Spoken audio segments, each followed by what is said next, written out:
కూకట్పల్లి నియోజకవర్గంలో అల్లాపూర్ డివిజన్లోని రాజీవ్ గాంధీ నగర్, సాఫ్డర్ నగర్లో సాయంత్రం 6 అయితే చాలు కాలనీలలో డ్రోన్స్ ఎగరేస్తున్న నేపథ్యంలో ప్రజలు భయాందోళనకు గురవుతున్నారని ఎమ్మెల్యే కృష్ణారావు ఆగ్రహం వ్యక్తం చేశారు.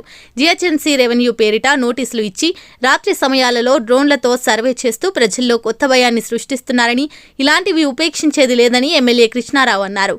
గత 3 రోజులుగా కాలనీలలో డ్రోన్స్ చక్కర్లు కొడుతున్నాయని, వెంటనే దీనిపై పోలీసులకు సైతం ఫిర్యాదు చేస్తామని తెలిపారు.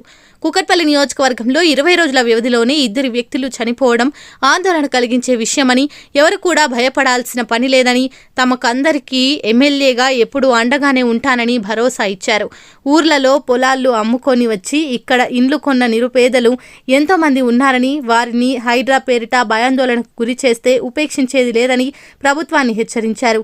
హైడ్రా పేరు వింటేనే నియోజకవర్గ వ్యాప్తంగా భయాన్ని రేకెత్తిస్తున్నాయని, ప్రజల కోసం పనిచేస్తున్న ప్రభుత్వమని చెబుతున్న ముఖ్యమంత్రి, మంత్రులు వీటికి ఏం సమాధానం చెప్తారని ఆయన ప్రశ్నించారు. ఇలా సబ్దానగర్, రాజీవ్ గాంధీ నగర్ 10 రోజుల నుంచి పై డుమ్ములు తిరుగుతున్నాయి. పైన మీకు చూపెడతాం, లైవ్ చూపెడతాం. ఇప్పుడు కావాలంటే రికార్డ్ చేసి పెట్టా. మరి మీరు దింపుతున్నారా? మరి మీకు సంబంధించిన వీళ్ళు దింపుతున్నారా? ఎవరు దింపుతారు ఈ భయబాంధులు? మీరు క్లారిటీ ఇవ్వమని చెప్తా ఉన్నాం. ఇది మంచిది కాదు. ఇటువంటి వాళ్ళని ఇంకా పానాలు పడగొట్టున్నారు. మొన్న సబ్దానగర్, రాజీవ్ గాంధీ ఒకరు ముడిపెట్టుకొని చనిపోయారు. ఎంత దుర్మార్గంగా ఆలోచన చేస్తూ ఉన్నారంటే, మీ ఆలోచన ప్రతిపక్షాలను పిలిచే ఆలోచన లేదు, ఎమ్మెల్యేలను కూర్చోబెట్టే ఆలోచన లేదు. ఎమ్మెల్యేలు 24 మంది ఎమ్మెల్యేలను హైదరాబాద్ నగరంలో, 150 మంది కార్పొరేటర్లు ఉన్నాం, 30 మంది ఎమ్మెల్సీలు ఉన్నాం, 3 ఎమ్మెల్యేలు ఎంపీలు ఉన్నారు, రాజ్యసభలు ఉన్నారు. అందరం పిలవండి, మంచి పని చేద్దాం, ఈ రకంగా సహకరించండి, ప్రజలకి సాయం చేద్దామని చెప్పండి. ప్రజలు కూడా క్లారిటీ ఇద్దాం అందరం కలిసి. మీరు ఎప్పుడు ఏ చెరువు మీద పడతారో, ఎప్పుడు ఎవరింటి మీద పడతారో, ఎవడు ఏ భయపెడతారో, భయబాంధులు చేస్తున్నటువంటి మీరు ఐటా కమిషనర్ ఛాన్సాలు చెప్పాం, ఒక క్లారిటీతో చేయండి, భయబాధలు చేయకండి. నీ పోలీసుల ప్రొడక్షన్ దాకా మీ పోలీసు వాళ్ళు చెప్పినంటారు, మీ కూకట్పల్లి పోలీసు వాళ్ళు చెప్పాం కాబట్టి ఏం లేదు అని చెప్తున్నావు అంటాను. నీ కూకట్పల్లి పోలీసు వాళ్ళు రమ్మానండి, వాళ్ళు ఇంట్లో ఆఫీసులో కూర్చొని మీ కూకట్పల్లి పోలీసు కానీ మీ ఏసీపీ కానీ ఇంట్లో కూర్చొని మంచిగా ఉందని రిపోర్ట్ ఇవ్వగానే చనిపోయినా మేము తప్పంటారా? ఇలా అడగండి, లోపలికి అడగండి వాళ్ళని.